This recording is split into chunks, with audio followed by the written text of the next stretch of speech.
Yes, we're live. Good morning, good afternoon, good evening.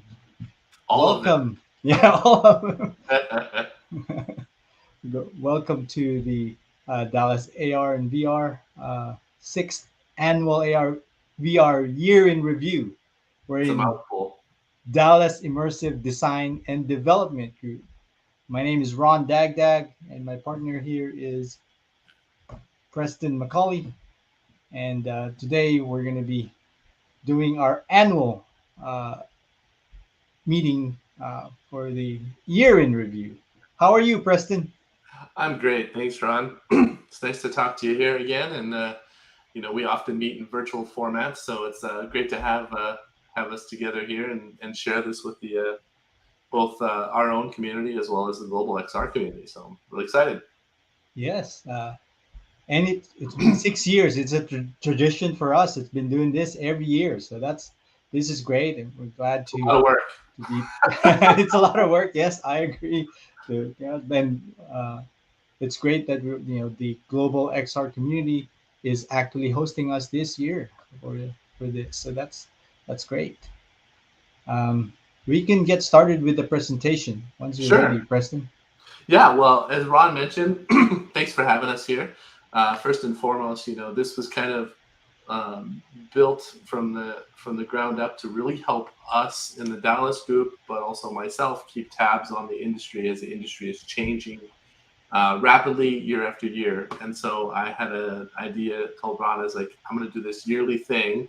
And now, as mentioned, we're in the sixth year. So we have a combination of data that we look at, both being practitioners in the field, but also taking a look at understanding how our own independent research lies into it in the projects we work on, as well as what's going on in the industry across the board. So I'm really excited to share this with you. So my Yeah. name's Oh, Preston McCauley. Hi, welcome. So, hi, Preston. Before we start, we have another member of our team, oh yeah, Brian. hey Just came in. Brian, how Just you want to doing? say hi to everyone. Hello, how are you doing? How are you, Good. Brian? Doing well. If you want to introduce yourself, that would be great. Yeah, my name is Brian Melvin. I work at CBRE, the commercial real estate company. We are rolling out the HoloLens 2 to our technicians in the field. That's great. Cool. Welcome. Welcome. All right, so we'll get started for you, Preston. All right. Well, as mentioned, I've been in this industry building solutions for about 25 years. I'm one of the co-founders of the Dallas ARV Group with, of course, Ron, as you met there a moment ago. I also am a co-founder and teacher of the SMU Global UX program, where I have a number of courses that I teach and designed. I'm also creator of my own dimensional UX methodologies for approaching augmented and virtual reality systems. I'm a developer as well, so I love to develop. And you kind of have to get your hands dirty a little bit when you're in this space, as well as a designer, a UX designer, and an AR product manager, and then of course do speaking engagements as well. So you might have seen me in a couple of different areas online over the years here, but I wanted to kind of give you a little grounding. So every single time we do this, what I try to do when we're looking at across the industry is kind of say like, what are people feeling and what's kind of the vibe going on, right? So I'm not going to go into all of these, but I think, as a lot of people are watching various companies, whether it be Meta in the industry or Microsoft, et cetera, there's a few quotes that kind of bubble up that speak to what I consider to be kind of the vibe of the day, what's kind of happening this year, so to speak. And I think the one that I like the best here is really one that I saw from Zuckerberg this year, which is we look at the internet, but soon will be in the experiences. And I think this really is painting a picture of where we're trying to go. There's a lot of legwork for us to be able to go to those places and really be able to build a foundation that's going to help us to achieve that. I'm actually not going to talk a lot about the metaverse. I've done a lot of presentations on it and also showing people how to build in those things. But, those are just namespaces that are ultimately going to exist as these areas where people will gravitate towards. I think what's a couple of these things that are really telling is you have to look at kind of the signs of not just necessarily our generation, my later generation, but also looking at the younger generation and seeing, are they adopting these technologies and are they expecting to use them in a certain way?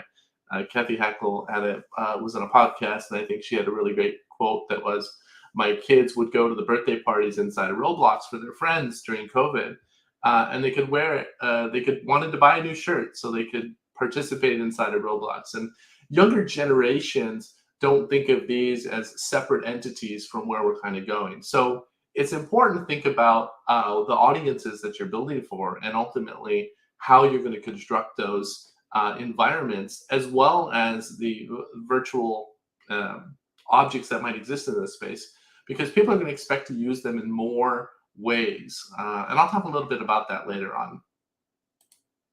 So we kind of jumped in here. We're going to look a little bit, we did a little word about that. We're going to talk a little bit about some investment directions, size and growth, expenditures. We'll take a look at the dimensions of the medium. This is just kind of lay out some of the future direction where I see things going. And then my favorite part is always to take a look at our past predictions that I've been making over these last years and kind of highlight where are we wrong, where did we land at, and then also taking a look ahead and kind of help to paint that picture to say where we are. My goal for you all is to keep you kind of in that 5-year space. So you're thinking about what skills do you need to change, how do you need to adapt your developmental models, and how do you need to think about prototyping for these environments and different audiences. So this is always a fun one. And I think there's some really interesting trends that are kind of popping up here now. There's a number of different resources that's been pulled from. But in addition to this, I've been watching this over the past 6 years. And what I've noticed, of course, certainly during COVID times, originally 2019-22, we had a degradation from the double growth because, frankly, it was hard to get a lot of the components and micro components to build some of these technologies. So we did hit a little downward slope. But if you look here, we're set for about 2022 now to be about 12.3 billion. Now, all of the estimates that I've seen across the board are really saying that we're looking to be around 25 billion by 2025. I actually think we're still, by 215 billion. I think the challenge there is looking at the numbers and looking at the actual growth. I think it's going to be way less. This is kind of one of my predictions on the analytics at the moment here, but the growth has only been, if you take a look, 6, 7, 8, 9, 10 billion a year. I mean, that means somewhere within 2024 to 2025, in those years, we're going to have to basically have a huge $100 billion jump. Do we have something in the space that's going to do that? Well, everybody is waiting with bated breath still for Apple, and we've been predicting that device is going to come out for a while. I still personally think that device is probably going to be aimed more at the business or high-level consumer market, but we still haven't seen it, and I don't know if there's much that's going to change the trajectory here. So, in some good/bad news, I think that this modeling is probably going to readjust itself probably down to the 100 billion range, or even probably less than that, the $75 billion range. I think our growth has slowed slightly. One of the things that I also like to do is try to look across the different global sectors, because I work with a lot of different areas in both LATAM as well as in Europe as well, in the US. And one of the things that I think that I saw that was an interesting trend is, we are starting to see in some of the countries a little bit of a shift and a change. I noticed there was a lot more VR growth that was specifically happening in Australia, which was interesting to me to see some of those. And so we're starting to see a shift over there from kind of what would be considered kind of a low to a mid range, so kind of half-half. We're still seeing a lot of investment, certainly within North America and within China and other areas like Korea, South Korea. We're definitely seeing a lot of advancement. And as the devices continue to build up there, there's a lot of devices that we actually don't even get to see ever. unless we really have to hunt them down in the States. They just don't make them to the US side of things. So it's really interesting. It has been a challenge to look at a few different countries and understand their growth overall. But I know there was a really good talk that I did get a chance to attend that talked about virtual reality growth and XR in Africa. And I encourage you to go back in and take a look at some of these, because I think there's some really good data that we can understand about different emerging markets and how those are going to continue to grow as time moves forward. And this is kind of a snapshot in time, kind of 2022 end of year. So when we look at verticals, there's a number of different things that tie into this. One is taking a look at what industries are kind of investing in the technology, both from a cost expenditure, but also kind of taking kind of a pulse of the industry and kind of staying in it day in and day out. Those that know, one of my approaches is I'm always constantly keeping a daily track of kind of what's growing, where are people investing, and how are they expecting to spend their money. So if you think about the real estate industry, we had a huge burst of VR usage, certainly within COVID times, because people were really wanting to figure out, how can I look inside of a house and how can I view an apartment? And so we saw a lot of technology improve in that space, specifically on spatial mapping systems and high definition, and then bringing those into ready-made virtual reality real estate systems, retail, transportation. And then we saw a huge burst at the beginning of the year. I would say a lot of training educations around 2021, 2022. There's a lot of companies in that space. Certainly Striver is still making some headway in that space out of Menlo Park. And there's a lot of other companies that are still trying to kind of nail down that platform-esque approach. As you'll discover, kind of working in this space, what's really interesting to me is a lot of people are always after that platform. They don't want the singular experience. They really want to be able to say, how can I continue to build out my training material and my training in a way that's going to support me and my business and my customers' needs. So it's not a singular solution that a lot of people are looking for. That makes it really challenging when you're trying to build these pieces out. When we move towards like health and medical, we're starting to see a lot more investing specifically in that zone.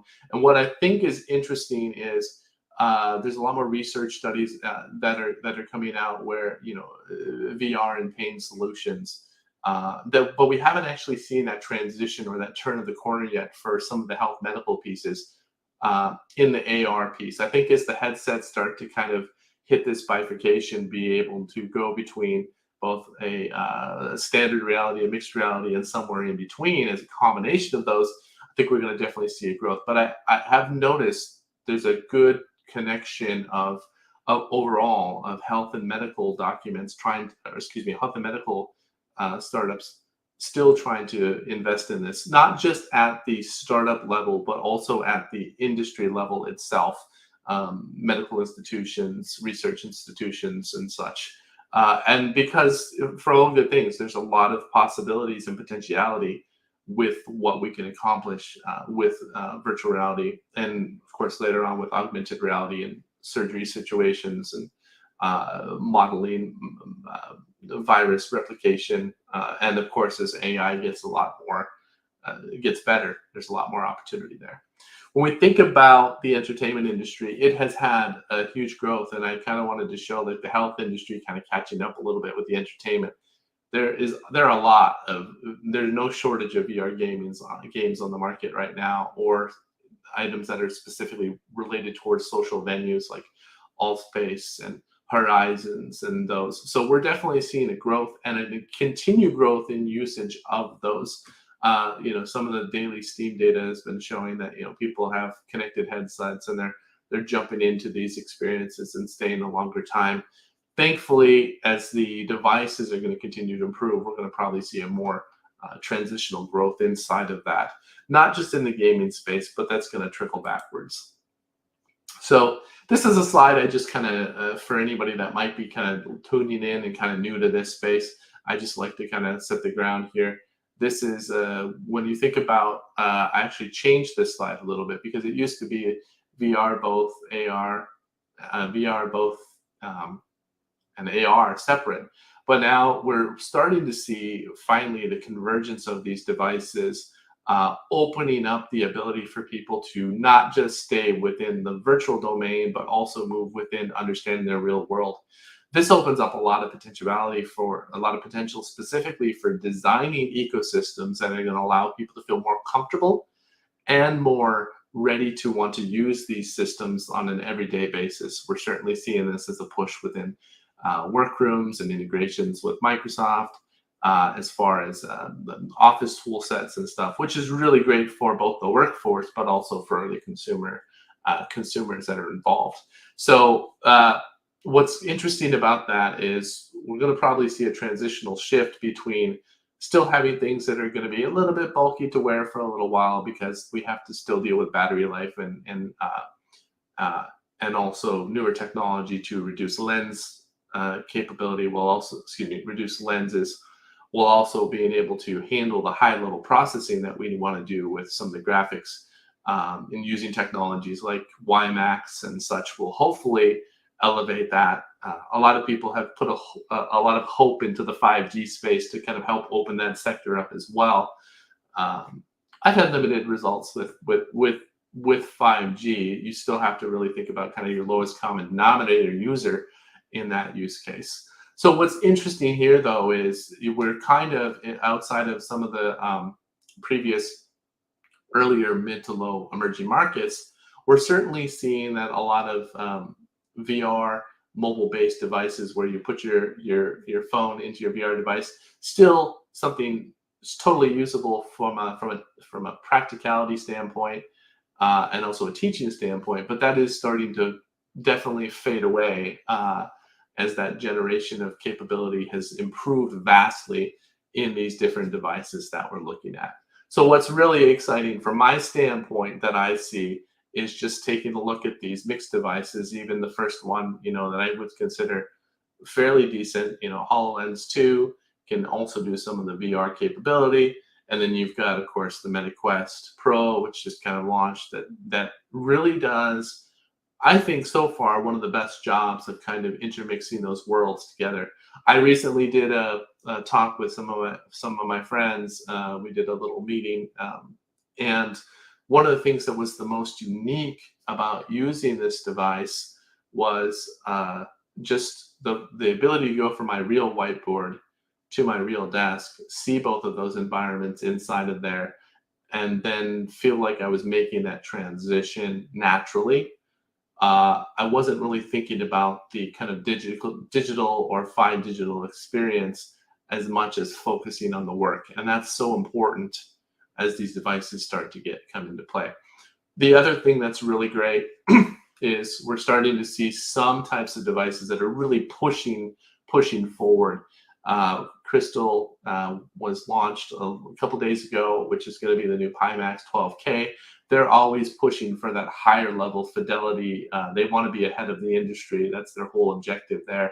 And also trying to compete with the likes of like Barho and a couple other companies out there. But they always want to be kind of ahead of that industry, looking at the clarity of their lenses. And they have some interesting things that they're approaching specifically with reusable lenses, or even rechangeable lenses or changeable lenses. That is actually kind of cool from a standpoint. And they've always been really good about kind of advancing, upgrading people's technology, as opposed to kind of this throwaway model, which this throwaway model doesn't work for some of those other areas in the globe specifically, where it's so costly to make and produce, and much less import these devices. There's a lot of import. So the ability to make these devices more reusable and less throwaway is going to be extremely important to growth in those sectors, certainly in areas of LATAM, Africa, and any other emerging areas that are looking to adopt these technologies. So what I think, when you look at the glasses and you look at, I really want a pair of glasses, and Real's done a really great job of positioning themselves to kind of have that light form factor and kind of drive that forward. We're starting to see a little bit of push into this form factor. And of course, we've had View 6 and other ones in there, but they're really looking at it from a consumer kind of entertainment device, as opposed to kind of, access to your everyday augmented world. It's a different approach. We'll have to see how it works, but certainly I know that they're on back order in several different areas across the globe. So I think it's really important to take a look and understand kind of what the capabilities are here. And so I broke this down. I'm just going to go over this really quick. And this is just to kind of help people understand when they're trying to think about what solutioning should they be building or how should they be approaching it.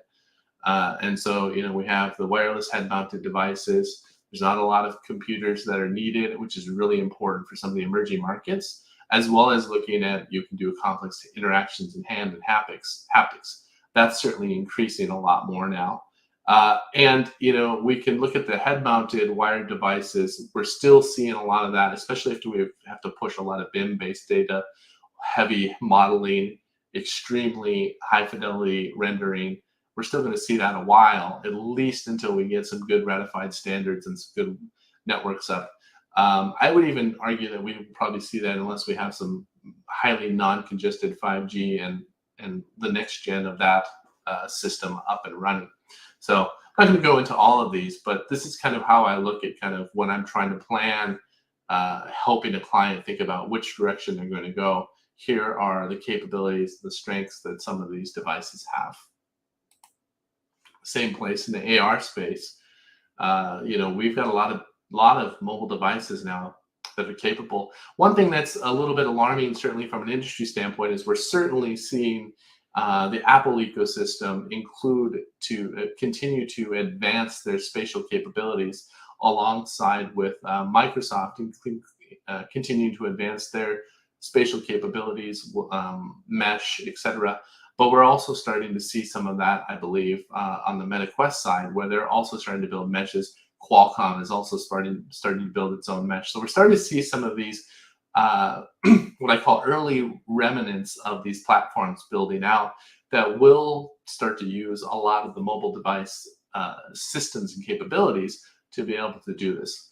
Mobile devices by far still, some of the later generation ones, certainly on the iPhone, are going to be one great way to engage with your users overall, as also find an audience for your augmented experiences. When you think about on the Android side and the Google side, there's such a huge push early on, way back in the day of Google Apps, but even before that, to kind of build out these depth sensing technologies into the Android and the later devices.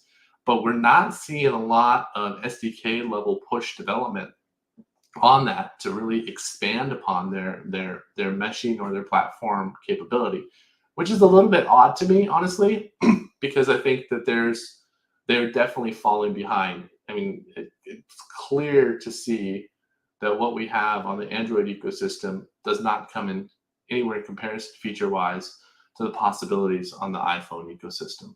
And I think that's sad, because it does kind of hold us back a little bit as an industry in some of those spaces. AR head-mounted devices, of course, we had a whole, kind of mix-up in the last year when we look at that. We got to see kind of some remnants of the Magic Leap 2 device, and there's some shake-up there. HoloLens 2, of course, has been out there for a little while now, taking a foothold. But it really frees up that hand, so it opens you up to building these experiences that are really going to help you to drive things that you can still use your hands for, whether it be technical work or even conducting a symphony orchestra in front of you. There's a lot of different ways you could approach using these technologies. And we're seeing a lot of scalability come out, certainly on the HoloLens device. I know Brian was talking about some of that a moment ago. And we're also seeing a lot of this specifically happening across some of the other devices in that class now, where even if you look at the Oculus Quest 2 with its rudimentary pass-through on its basic RGB cameras, it's still kind of pushing us in that direction. Certainly the cameras, even in the MetaQuest Pro 2, are greater and going to help with that AR head-mounted space. The challenge there, though, is They're still a little pixelated and granular. I would like some really, really fancy high def cameras, but it probably would have pushed the price of the device up a lot more. So all of this, I've kind of built out a lot of different chartings to help people when they're thinking about experientially, how are they going to build for these different devices, right? So I have a baseline, I call it BR1, base reality one. When you think about base reality one, it's really it's a real environment. It is the ultimate constraint that we are bound by. So we have to first take into consideration that. So when you think about immersion, presence, interaction capabilities, and audience reach, there's nothing that's going to get us closer to the real environment at this point in time. So that kind of becomes our baseline as we start to look at different devices coming into this ecosystem. So we started to see some environmental partial augmentation.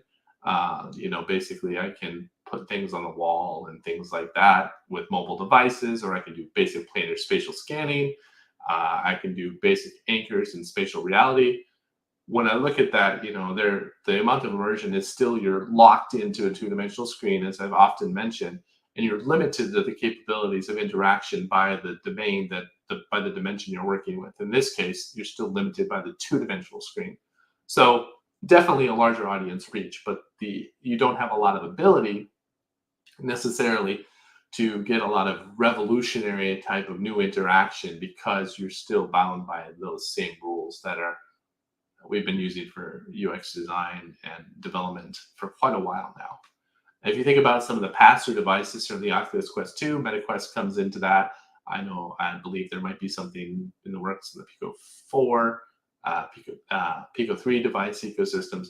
When you think about the pass-through cameras on that, it certainly does give the ability for people to have a little bit higher level of immersion, and a little bit higher level of presence as well, because you can kind of see the world around you. It makes you feel less cognitively disconnected from the place you are. And I'm doing a lot of research specifically in that area. And then when you get to the fully simulated VR environments, the audience reach is still relatively low, but you have a higher level amount of immersion and amount of presence, as well as a higher level capability of interactions, both what I call supernatural and natural interactions, where we can really push the envelope on how we can build out different experiences for people, both for applications as well as for games.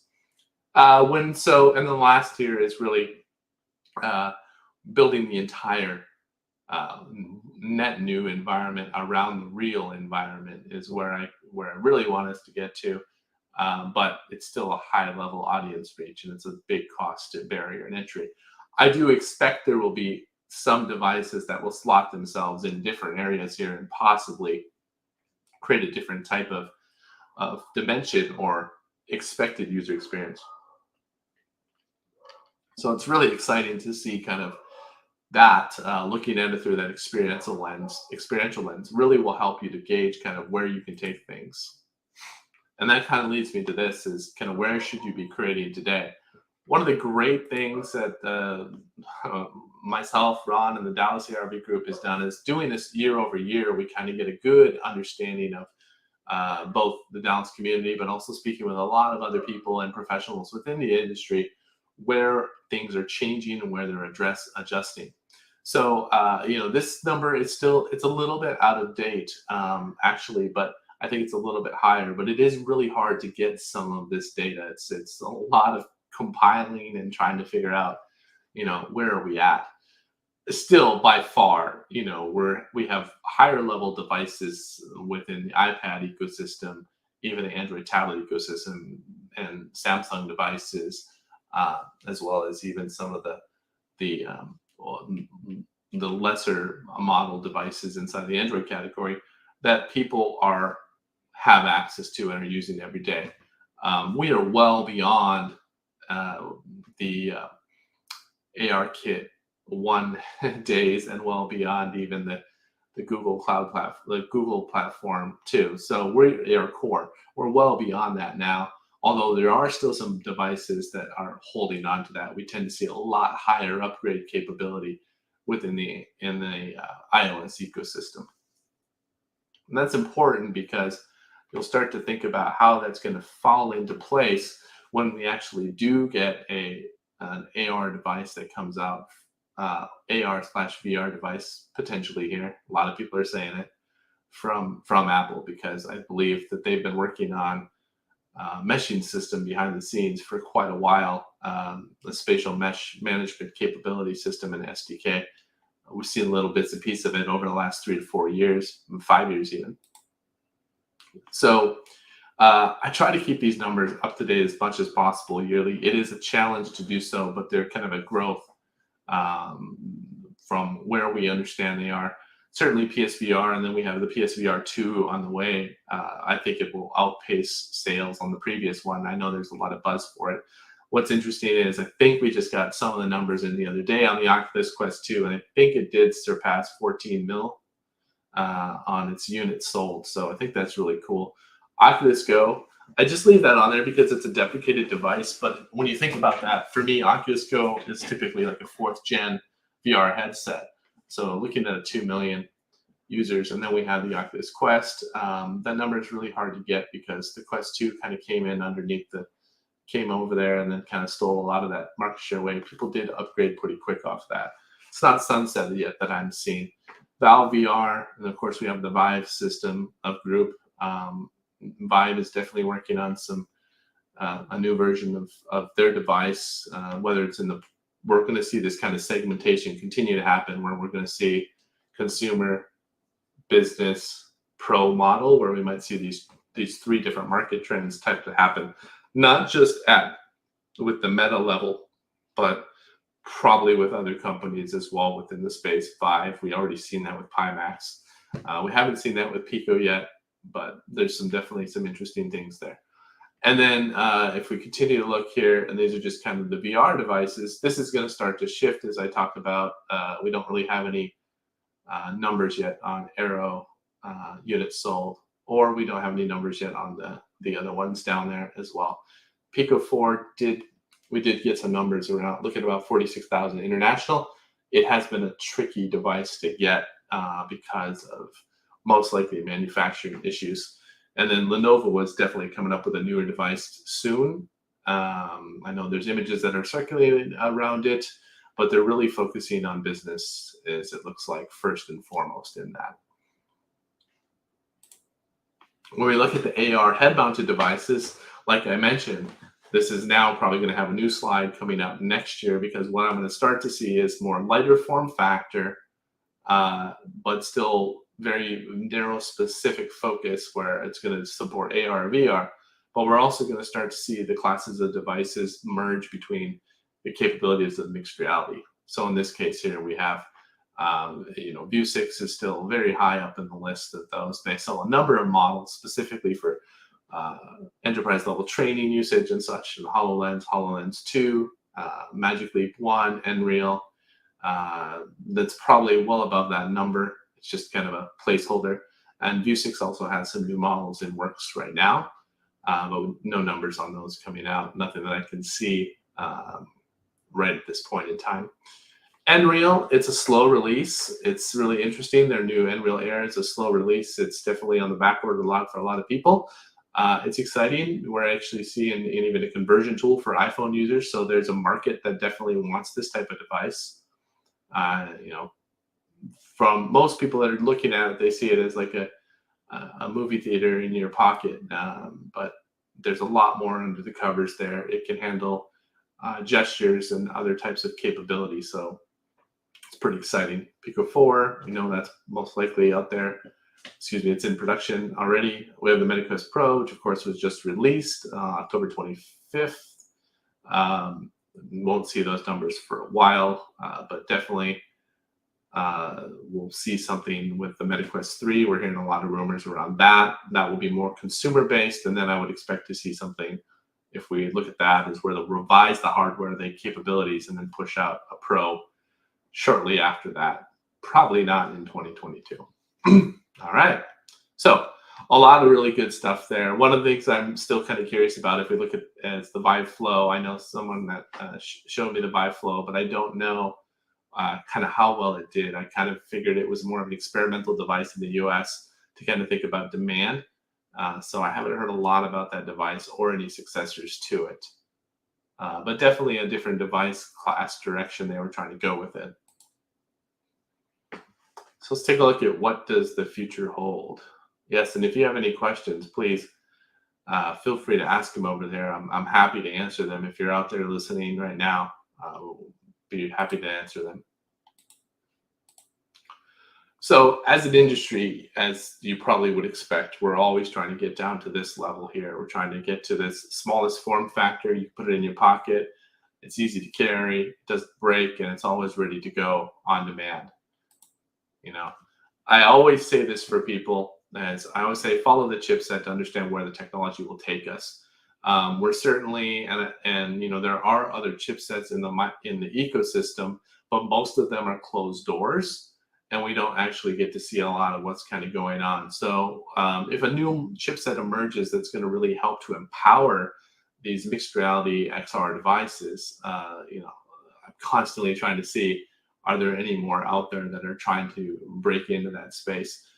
Qualcomm has certainly been doing a great job doing that, building the partners, the XR2 chipset. And, they have these big features and stuff, and they talk about them. But I'd like to break those features down and help people understand, like, what does that actually mean overall for the industry? So when you think about more cameras, it really helps us with better spatial positioning and relational tracking, including the ability to relocalize ourselves in a spatial world. So that's really important because it helps the computer understand, as well as the software and the AI in that device, where we are in relation to a real world or a physical, a digital replication of a world. Advanced AI, it's certainly going to help improve a lot of the better isolated spatial calculations. There is a ton of neural capability and AI calculations inside of the iPhone 14 Pro and even well below the iPhone 10 that are actually doing a ton of computations for doing spatial meta classifications. We're going to continue to see that, and this chipset has a lot better capability for handling that. 5G support. It's easier to use in a lot of non-local Wi-Fi environments where you have to spawn some of these things up to basically kind of keep it going off the grid areas.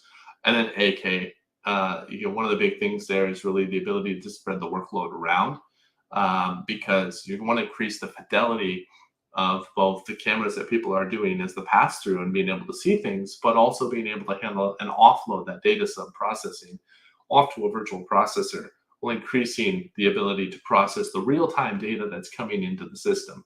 So when you look at this and you look at the XR2 chipset, you can kind of make predictors about what you would expect to see in the next chipset. And as you would expect, there's going to be some new devices that are going to be based on this really quick coming out, and most likely a pro version of this chipset.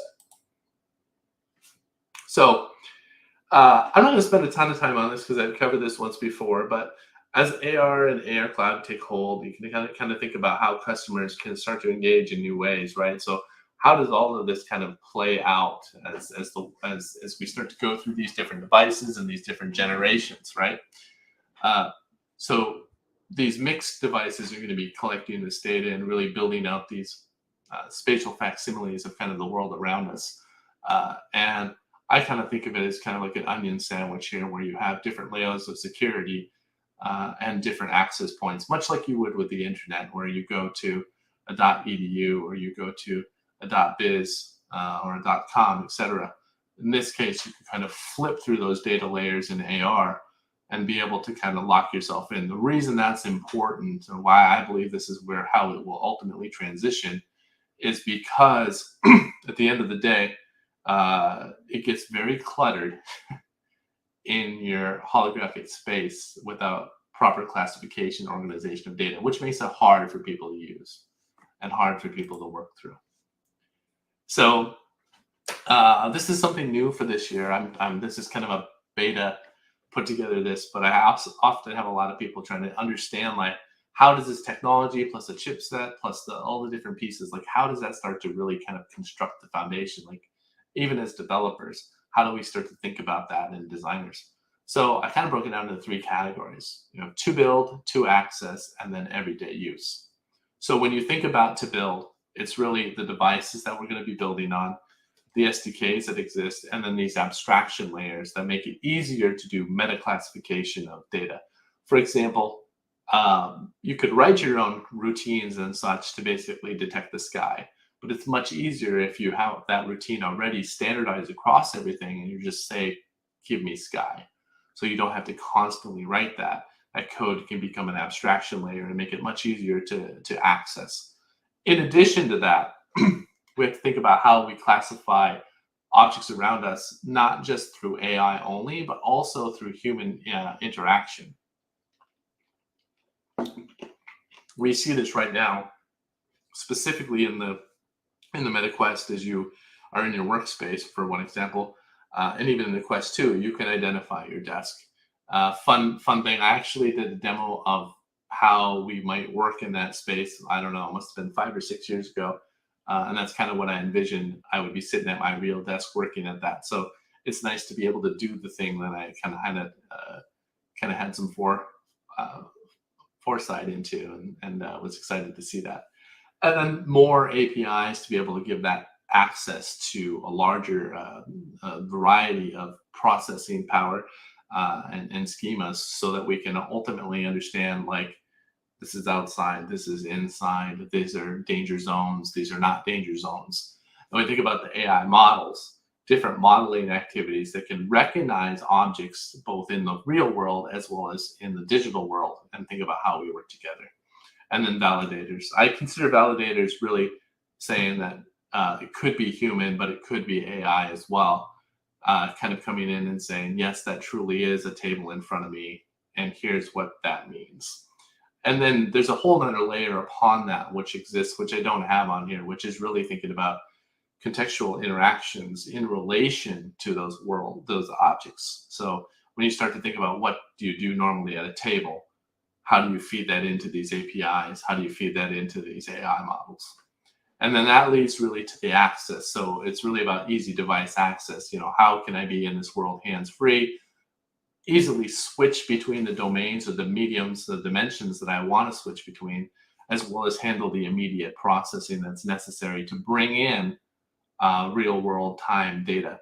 As we all know, different things interrupt our physical space in real time. How do we handle those interruptions inside of virtual reconstruction or a meta-dimensional reconstruction of multiple worlds together?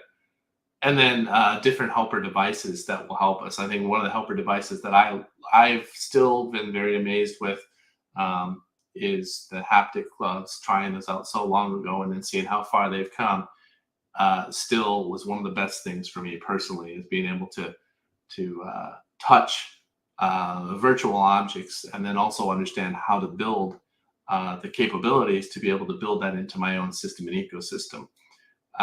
We had a lot of haptic bodysuits that have kind of come and gone, and I think that those are going to continue to be built out as people want to feel closer to the virtual creations that they're building. And we got to make it easy to access. We got to make it available and all easy to access.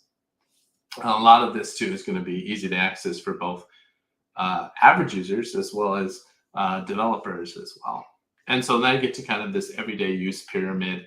It's very simple, right? If you think about the layering, we've built a ton of AI capabilities already to do the classifications that are necessary.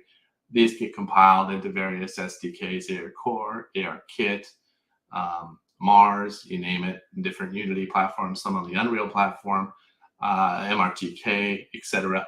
And then we start to build out what I consider kind of, like, go back to the other slide, some of the individual ecosystems that will exist. They'll just kind of be like, this is the meta mesh platform that exists for Meta. This is the mesh platform, spatial platform that exists with augmentation layers for Microsoft, right? We can easily look at past traditions and past history to see how that will happen and will transform. I mean, we look at the text message system, and we used to have, like, no interoperability between these different text messaging systems, and then slowly we started to get there. You couldn't actually make a phone call or text someone on a different device, whether it was T-Mobile between AT&T and Verizon and whatnot, you couldn't actually have a communication between different people on those text messages, or you'd be charged a premium to do so. So we're going to see that happen still in this ecosystem. But in addition to that, these individual platforms are going to start to kind of appear, and then hopefully we'll start to see some of the inner workings of interoperability, which means we're kind of merging these different meshes, different spatial systems and ecosystems together in a way that resemble kind of what I showed you before. So you can kind of toggle between those and control kind of the information in and the information out. So it's pretty exciting. This chart will definitely change and take on some look of its own. All right, so I'm not going to spend a ton of time on this. I'm just watching our time here, but overall, these are some of the past predictions I've made. Some of the ones in 2019 to 2021, the ones in blue, and the ones in orange. I'll call out a few here. Were really meant to be. Did they come true? And I was pretty decent there. We said that we'd tease a device Q3 of 2021. We've seen teasers for the Apple device, but I haven't seen any. But if we really move forward and take a look at like 2019, excuse me, wrong one, 2022, and look at the past, HoloLens, we still don't actually know where we're kind of sitting on those users overall, or how well the devices are kind of moving off the shelf. It's definitely a fantastic device. I've used it many times, and I think there's just a ton of potential usage with it, especially bringing in MRTK as an SDK to help out with that. Past prediction 2022 still, Meta releases Oculus Pro device. We did get that. Magic Leap will reveal Magic Leap 2 device. We did have that. That's now in production release to a lot of people, albeit a small part. Nreal is definitely making that push for a US market. We're starting to see that. There's definitely a new Pimax headset. I put on here Meta will release, Niantic will release a Geo SDK. That is partially there, but they've kind of obfuscated. They've kind of have a very small abstract layer in there. It's not as wide open as I would hope it would be. And then Meta will release a Mesh SDK similar to MS Mesh or Microsoft's Mesh possibilities. Excuse me. I think we're definitely going to see that happen. In fact, I'm pretty sure we're already having that happen already with the Quest Pro 2 device. The Quest device, the Meta Quest, and then the Meta Quest Pro. VR devices will enter in the 6th generation. As you know, if you've been following this, I tend to classify the devices from the time frame of using kind of Google Cardboard. And a little bit further back than that to the 1991 era when we had some devices that were kind of in the ecosystem. I'm not going to go into the history of the devices, but there's a lot of history on the stereoscopic pieces that I talk about in other talks. But essentially, this 6th generation we're entering into is still very much focused on singular dimensional access, whereby I think when we shift to the 7th gen devices, we're really going to start to see that cross-pollination of bringing in physical and digital and vice versa together. And then we did start to see a slow return of LBR after COVID. It was funny. I actually just noticed this myself going to one of the major gaming venues that has invested a ton in VR technology. In fact, there were 7 VR ecosystem experiences set up that were in use at the time at this venue, and I was pretty amazed to see this. But we're definitely going to see more of this continue, and of course the advancement of that is exciting. The Void was one that did have some difficulties, and I'm hoping, at least in Dallas, I'm hoping it comes back because it was a lot of fun, and we're still waiting to see if it's reemerging or when it's reemerging in certain areas. Unity is still will maintain the XR lead. That one actually should be orange because there's been not much change or transition. Certainly you can do a lot of things in Unreal and even in WebAR, but nothing that comes close to it. Taking a look forward, these are some of the core predictions. Taking a look at 2023 forward. Pretty sure there's so much data now that we're pretty sure, and also knowing from the past 2 to 3 years, originally Facebook, aka Meta's plans were to get a new device in consumers' hands on about a 2-year recycle refresh rate. So this also aligns with that being the date for this to be done. So Quest 3 for consumers most likely will hit probably mid-year, probably before Christmas of next year. I think we'll see that device, and then probably shortly after that, something related to the Pro device.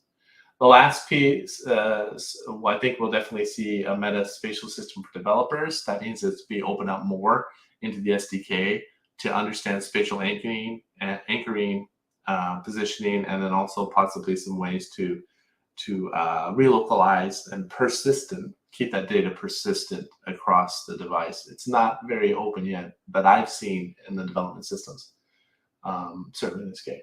WebXR is still evolving on the APIs. We've got a lot of planar detection. Safari is continuing to give us challenges in the AR space. I do a lot of work in the web AR space, and the lockdown of Safari is really preventing a lot of that from going forward, because Apple's got a tight grip on some of that, and that is really frustrating because we can do a lot with the web AR capabilities, and it's an easier access point for consumers. We're going to start to see the form factor reduced now, and then finally we're going to start to really see Vive's going to start to probably release a new headset, probably mid-23. We'll see at the arrival, or at least an announcement probably, of the chipset for the XR3. I would expect this is the Qualcomm Snapdragon chipset. They might probably do a spin-off one. They typically would do a mid-tier upgrade.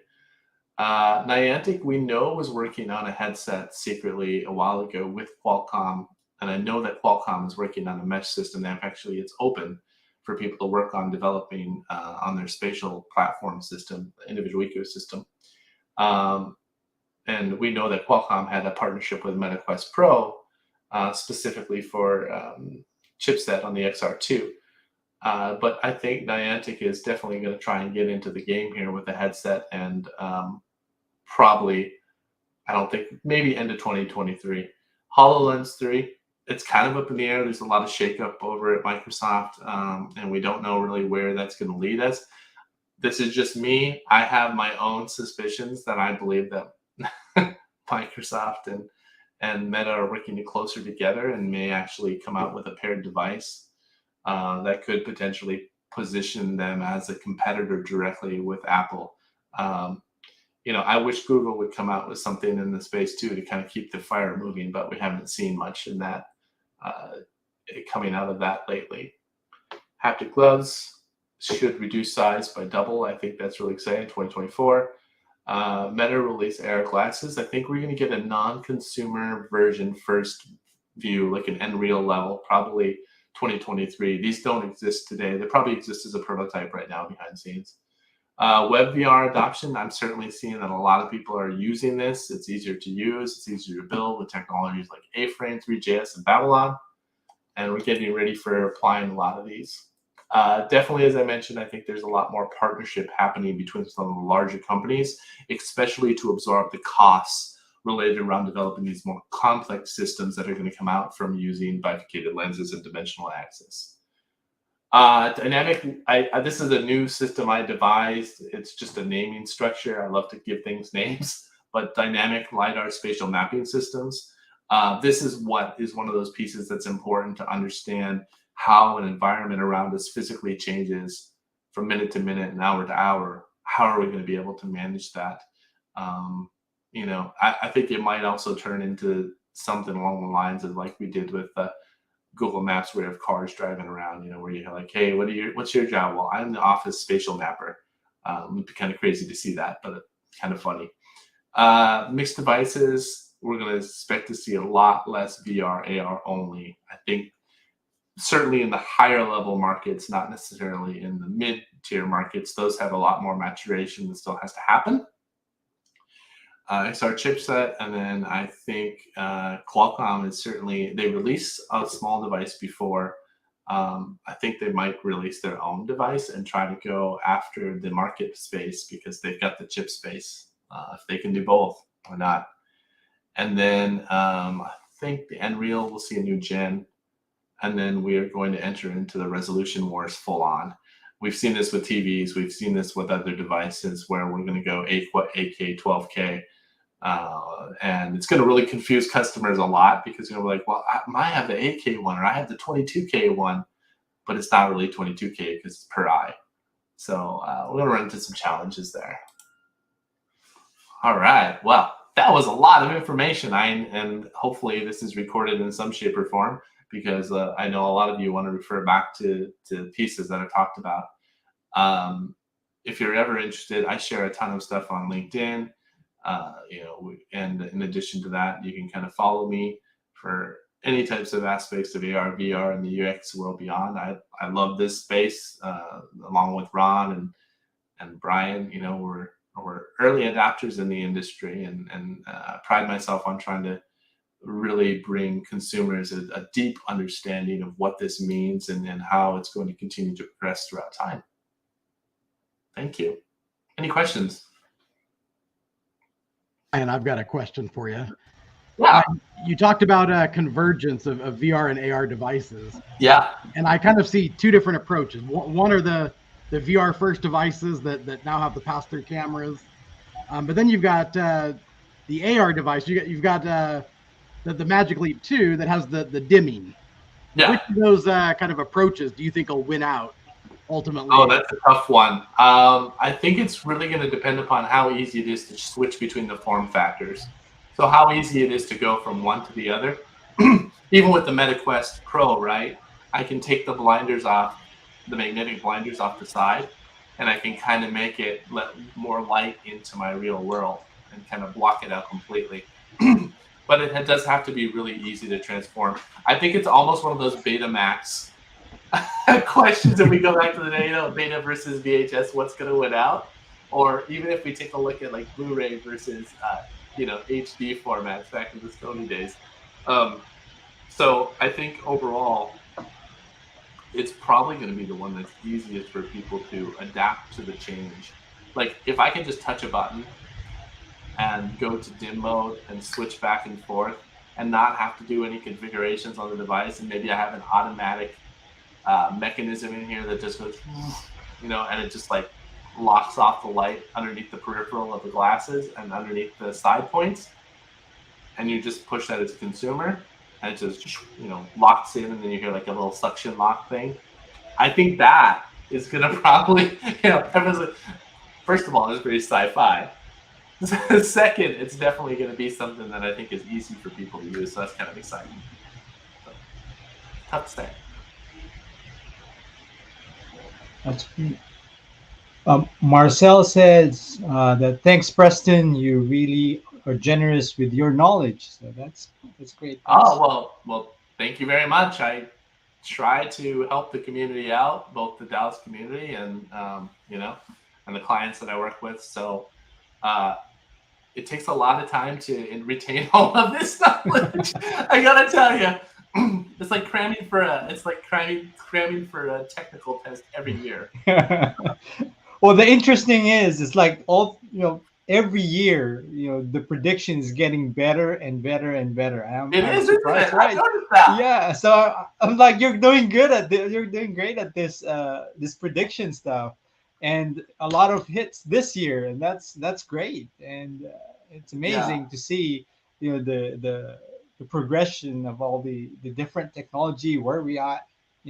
6 years ago is totally different from where we are today. So that's awesome. We're talking Google Cardboard a lot. Yes. Of what it's still been using back then, right? And we had some good approaches there, but nothing at any consumer level. And like the devices now we're getting, the price point are just, I'm really excited. I'm excited for workrooms. It's probably the closest system I've used so far that I could leave the headset on for 3 or 4 hours and kind of work in that space.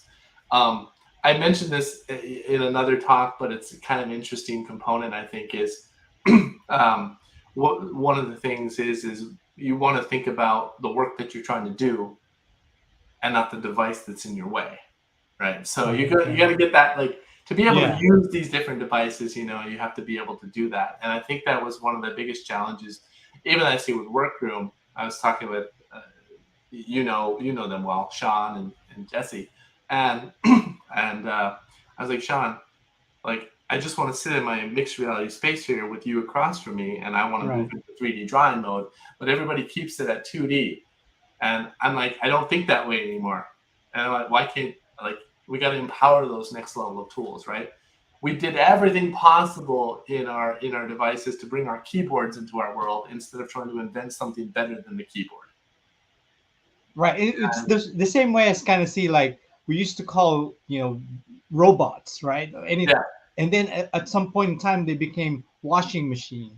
They became dishwasher. Right. And, it changed his name. It becomes functional. So I think a lot of these AR and VR stuff and all the words we're using today becomes specific on what they can do, and it just goes away, and we understand the whole technology where it's going. Yeah. So that's great. So Justin have a question. Yeah. What was that? Justin have a question. Is iOS allowing WebXR yet? Do you expect them to soon? iOS does allow WebXR technologies. It works with Safari, but you do have to do a lot of workarounds to do it, and it depends upon what you're trying to accomplish. So you can use things like GLB models. You can use GLTFs. You can use OBJs on your 3D models to show them. Their format that they're pushing is USDZ on their web format side, which is the format they developed with Pixar together, which is not just, if you look like object, like OBJ file formats, which are much older, and we use them in traditional 3D modeling, those were never designed for web distribution or web usage. I mean, 30, 40 megabytes, just not there. GLB is one of those formats that's really meant to do that. But when you think about USDZ and GLB together, those two separate formats, they're not just a singular model, they're also containing scene data as well, lighting, colors, etc. So you can do both of those things today. The problem is we don't have open access to things like camera depth level, so we can actually do a decent spatial scan. We can't get a plane unless we have to write our own JavaScript planar detection piece. And that really is frustrating, because with WebXR, there is a standard model open, even using Babylon.js on Android devices. I can do a planar detection. And I can't do that on the iOS side unless I'm on the app side. Or unless I spend a lot of money in R&D in 2D sensor recognition and building my own to accommodate that, which we've seen happen on, which is one of the reasons why Niantic purchased many years ago Eighth Wall. Yeah, that is true. I'm actually excited on the Teams integration with having a virtual space where you can have your meeting all kind of like a workshop. Anyway, it's interesting how that would flow, because a lot of people have been using Teams. I wonder if Zoom will have their own VR space too because of that. I mean, certainly. I mean, everybody is trying to build their own little meta universe right now. It's gonna, I'm kind of metaversed out for the moment, but I mean, when we're in the industry, we hear terminology so much, Yes. I hear Web 3.0 and I cringe. Right. Because I mean, it's a combination of technologies. Even when you look at Web 2.0, Web 2.0 was really not so much the technology; it was more the experience. Is really what it was driving forward. Is how do I build a better experience for customers? So yeah, I kind of get a little caught up in some of that, but if the consumers are understanding technology in that way, then you have to speak in that language. You have to kind of relay it. That is true. So I also have a question. If you are new to AR and VR and you want to get started, where's the best place to start? Oh my What gosh. would you recommend? Well, in your local area, local group, there are some AR VR groups. I think that's a good way because you kind of find there's lots of different pockets of areas that you can learn in. Mm-hmm. Um, I of course teach a class which is kind of an intro to these things and trying to get people to understand how they can take their two-dimensional skills if they're a designer into the three-dimensional world. Even with my own employees and staff, I get the opportunity to train them. I've been working to teach them and say, hey, you have all these web UX skills. Right. Let's push this a little bit farther. Let's see if you can go pick up Blender. Let's see if you can go pick up one of these other tools. And Blender's, free to use and start off. Unity is as well. Unreal, you can use those tools. But first and foremost is getting familiar with the terminology of the space so you understand where you could fit in, where you might go next. Maybe Brian has an idea on that because I know, Brian, you kind of watching you grow up through this industry too. I was gonna say one of the advantages just is the fact that you can go get those tools that you just mentioned. Yeah. For free. If I want to learn Adobe Photoshop or Illustrator or some of the, or other tools out there that aren't, XR tools, but you got to pay money to buy courses to do that. And you got to buy the software that's expensive. But in XR, you can go download Unity or Unreal Engine and start playing with it right away. So my advice is just jump in.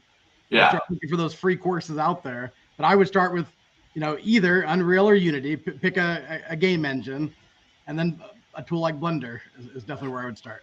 And I would say too, just to add on to that, is if you're coming from more of a web, traditional CSS, HTML, A-frame, 100%. It's so powerful.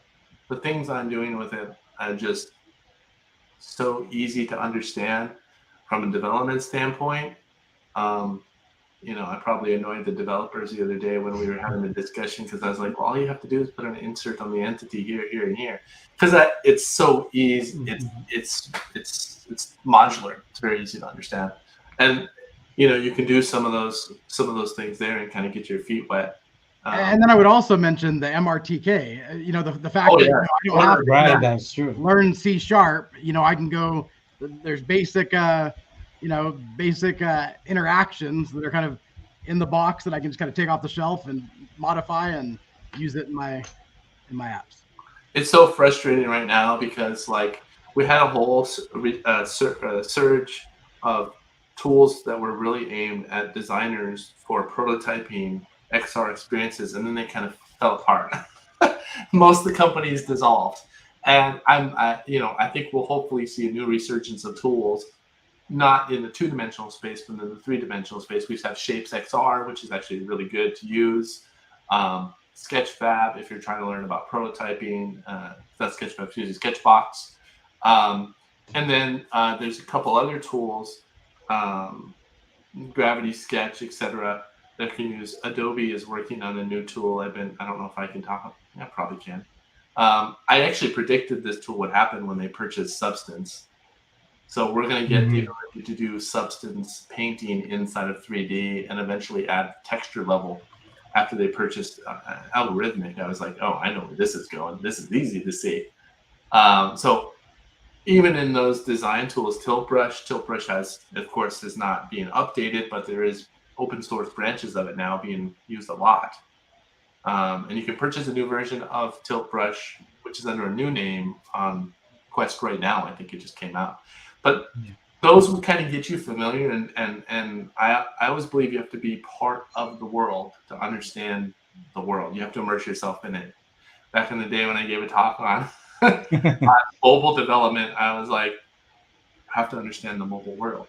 You have to understand how these applications work and what their limitations are. You have to step into the virtual world.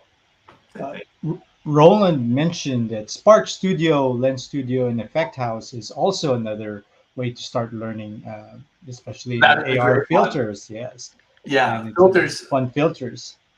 I actually have a snap filter that it's set on here too, so I can switch out my snap filter on myself. So I run multiple sub cameras on my system in case I want to have It's some all right. fun. You know, if I want to be a Yes, potato, for example. Or but yeah, Lens Studio. There's even a TikTok studio as well, depending upon yes, what you're trying to build out. And those are, of course, relying upon AR Core and AR Kit right. because they're It's all they're application yeah, based. they're abstracted on that. Exactly, that's the And abstraction. but the cool thing is they're all free tools, and you don't Yeah, have to purchase anything just to build, and it's yeah, all building a community where you can just easily share these filters and they around have a and your lot of creations. complexity to them too. That's correct. So Yeah. And it's amazing how they're even the machine learning stuff that you can do on these filters. That's how one other tool I'll mention, amazing. which I've been digging a lot into, which has a ton of depth, is MediaPipe. Yes, that is true. For web, it has some higher level implementations in JavaScript, but it also has some in for like you might use in like I don't know, an Ionic or a Mhm. web app built structure that's not going to access the full API level. But um, for me personally, if I'm going to use those types of things, I'm personally going to go to Unity because I know how to access the API, the direct Yeah, access to it. Right, right, I don't have to right. go through a funnel to do that. But for the JavaScript level, it has object detection using its own object marker language. It's basically got a compressed data store that it looks at for that. And I'm really excited about a lot of the stuff coming out specifically, as I mentioned before, in just the AI space. I mean, or obviously Dallas AR/VR, but AI is going to play such a crucial role in the evolution here. Uh, Mhm. I've been a big user of Midjourney myself in part of my creative processes now. In fact, the last 3 projects I worked on, I just did a 3D modeling project I can't talk about too much, but I did natural language prompt breakdown to create my 2D image using Midjourney, and then I modeled it, and then I changed it more, and then we turned it into a 3D model. So think about how AI is going to impact us when we can just say, you know what, Brian, I'd like to be in a meta world that is full of blue stars and rainbows and has a unicorn as the main avatar, and then it's done. Like we're not too far off from that. I'm still trying to. If and anybody out there might know. So if anybody is listening or anyone else here is, I'm looking for any types of tools specifically that will go from an AI natural language to a 3D model. Even if it's rudimentary, I'm very much interested in investigating that. Somebody posted on Oh, LinkedIn just yesterday. I saw something that I think Really? it was a unicorn, but they he said he was going to post how he did it, but he hasn't done it yet. I'll find the Okay, guy. I'm really I curious about see. that because, I mean, there's nothing. It should be totally possible now. There's nothing that I can't.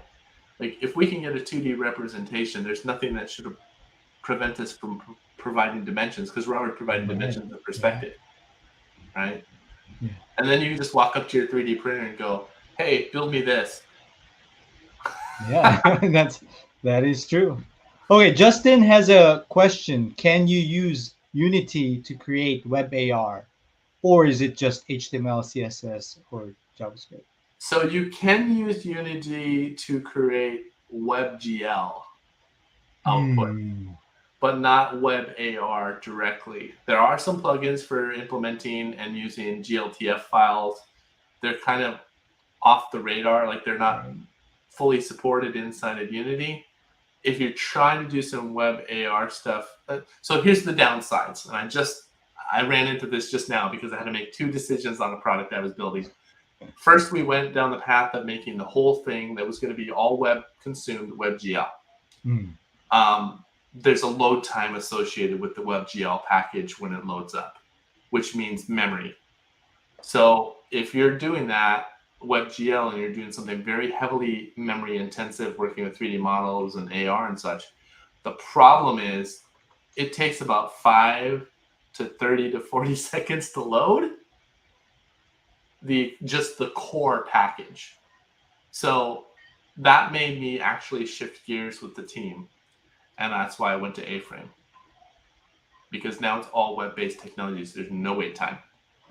And I can do all the same things that I'm trying to do. But on the inverse of that, I also still have an API built out that can access the data and use it in my applications structures as well, inside of my mobile applications. So the short answer is I probably wouldn't go the way of using Unity for that. I'd probably go the way of using like A-Frame, AR.js, Babylon 3JS, or any of those, because those are going to give you a much more speedy experience. And also, when you're dealing with uploading models or doing anything with data management in that experience, if you're trying to support like devices like iPads and stuff, that WebGL will make it crunch. But the WebAR, much better support. And you still, there's ways to handle your memory management, but that load time, tough. Yeah, it's always that the initial load for WebAR is so always bad for that WebGL load. I couldn't deal with it anymore. And we've done a ton of optimization on different versions of that with WebGL and such. And it depends on how much data you need to load at the subset. But I just, for this particular project, I went a different way. I made an executive decision to go a different way. And I'm very happy with that decision. One thing I saw is the avatars lately. It's amazing how you see the changes on how we're not going to cartoonish look anymore in VR, and I think that's going to be amazing. What are your thoughts on that one, Ron? I went down a big rabbit hole. I spent like 4 hours on that, and I was trying to connect the dots between VRML and behavior files from 12 years ago at Carnegie Mellon, and think about how it connect all together with an A-frame interface. I got all the way down there where I got my own model put into there, rigged to my own animation structures, and then I was just stopped short of building that into my own avatar structure. The problem is a lot of it's in Japanese, the open source pieces. Right. Yeah. So I was using Google Translate to I don't know what this says. Japanese. That's awesome. But it's really exciting because there are a few tools out there. It's escaping me right now. One is called, there's an avatar web one. Does anybody remember it off the top of their head?